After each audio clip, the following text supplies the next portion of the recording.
नाही, FIR मध्ये फिर्यादीने दिलेल्या तक्रारीनुसार एकूण 6 आरोपी त्यांनी स्पष्टपणे नावानिशी सांगितलेले आहेत आणि इतर त्यांचे साथीदार असं नमूद केलेलं आहे। सखोल तपासानंतर आपल्याला सर्व एकूण आरोपी निष्पन्न किती होतात त्याप्रमाणे संख्या निश्चिती होईल। एकूण किती राऊंड सर या पोलीस स्टेशनमध्ये फायर करण्यात आले? प्राथमिक तपासानुसार आतापर्यंत तिथं लक्षात आलेले की 10 राऊंड्स फायर केलेले आहेत। एका रिव्हॉल्व्हरमधून 6 राऊंड आणि दुसऱ्या रिव्हॉल्व्हरमधून 4 राऊंड्स फायर केल्याचं प्रथमदर्शनी निष्पन्न झालेलं आहे। नाही, द्वारली गावामध्ये जी जमीन आहे त्या जमिनीच्या विकसन कराराच्या अनुषंगानं मूळ सुरुवात झालेली आहे आणि तिथं जी जमीन आहे ती एकनाथ जाधव यांची। एकनाथ जाधव हे एक दलित बंधू आहेत आणि त्यांची महारवतनाची जमीन आहे।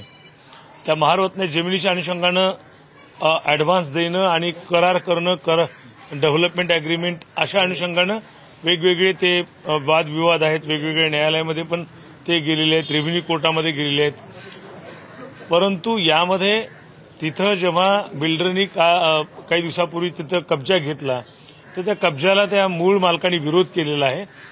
त्या अनुषंगानं कब्जाला विरोध करणाऱ्या लोकांमध्ये म्हणून महेश गायकवाड यांच्या विरुद्ध तक्रार द्यायला काही लोक इथं आले होते, ज्यामध्ये वैभव गायकवाड हे सुद्धा आले होते आणि त्यावेळेस त्यानंतर मग ज्यांच्या विरुद्ध तक्रार होती ते महेश गायकवाड, राहुल पाटील हे पण इथं पोलीस स्टेशनला आले।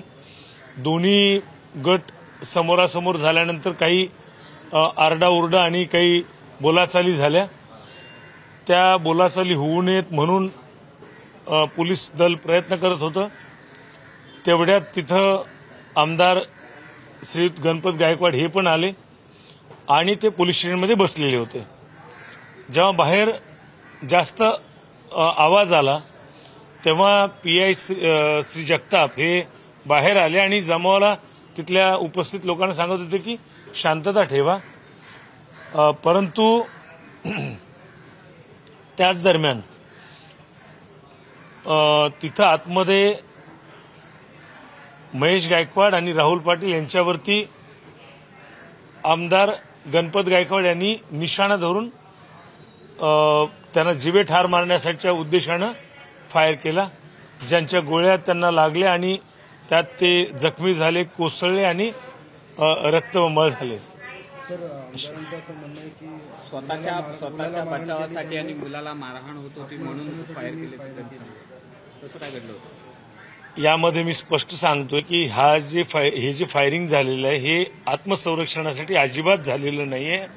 त्याचं कारण असं आहे की जे जखमी आहेत महेश गायकवाड, राहुल पाटील हे आपल्याला CCTV मध्ये पण स्पष्ट दिसतंय की ते CCTV फुटेज बाहेरच्या बाजूला काय चाललेलं आहे याचं CCTV फुटेज बघत होते आणि ते शांतपणे बसलेले असताना, इव्हन गाफील असताना, त्यांचं लक्ष फुटेजच्या डिस्प्लेकडे असताना अचानकपणे यांनी उठून निशाणा धरून त्यांच्यावरती फायरिंग केलेलं आहे आणि जीवे मारण्याचा प्रयत्न केलेला आहे। या घटनेत काय गुन्हा दाखल झालेला आहे आणि या घटनेमध्ये एकतर जखमी लोकांना तातडीनं उपचार करण्यासाठी हॉस्पिटलला ऍडमिट करण्यात आलं। महेश गायकवाड यांच्यावरती ज्युपिटर हॉस्पिटलला खूप बराच वेळ सर्जरी चालली। तिथल्या सर्व डॉक्टरांचे शर्थीचे प्रयत्न सुरू आहेत की त्यांना धोका होऊ नये म्हणून आणि त्या अनुषंगाने त्यांनी आता त्यांच्या शरीरामधून 6 गोळ्या बाहेर काढल्याचं पण मला समजलेलं आहे।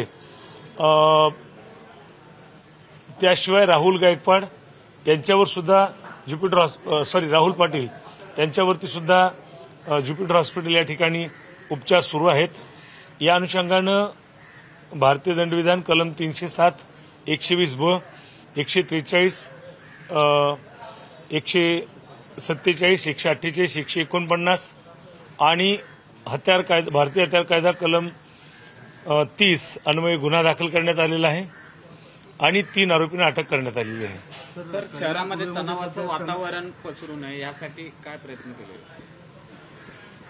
नाही, पहिली गोष्ट तर यामध्ये आम्ही तातडीनं तपास सुरू केलेला आहे। 3 आरोपींना अटक केलेली आहे, दोन्ही शस्त्र जप्त करण्यात आलेली आहेत आणि आम्ही वेगवेगळ्या ठिकाणी फिक्स पॉइंट्स लावलेले आहेत, पेट्रोलिंग सुरू केलेली आहे, RCP लावलेली आहे, RCPचं डिप्लॉयमेंट आहे, SRPFच्या कंपनी आलेल्या आहेत आणि हे सगळं लावत असताना त्याहीपेक्षा मी जनतेलाच आवाहन करेल की पोलीस दल स्वतःहून तातडीनं कारवाई करत आहे. आपण सर्वांनी शांतता राखावी.